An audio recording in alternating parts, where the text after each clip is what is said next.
Hello, I'm James Green of Uber Solar. And one of the questions we get asked by potential investors in solar water heating is, what are the biggest problems that we face? And I believe it comes down to actually the balance of the amount of energy that you can put into the solar water heating system without overpowering it.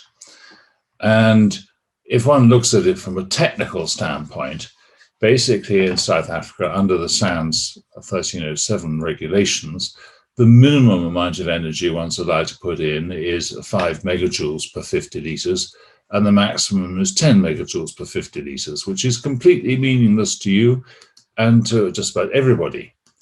So what it actually means is if you take those bits and convert it into electrical terms, it means 2.7 kilowatt hours minimum and 5.5 kilowatt hours maximum per 100 litres.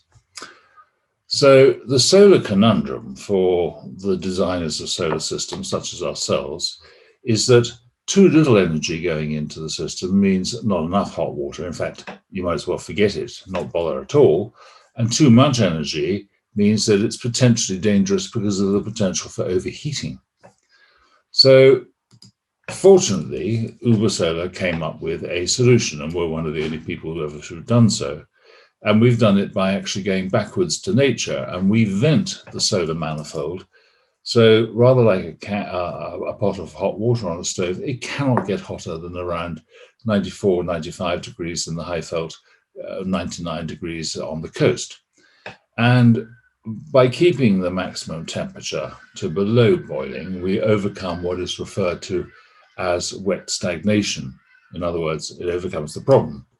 And the result is that we can put a solar collector in to match any tank volume for any location, inland, on the coast, in the desert, for any solar radiation, for any roof orientation, whether it's north or west, and for any inclination in terms of the elevation.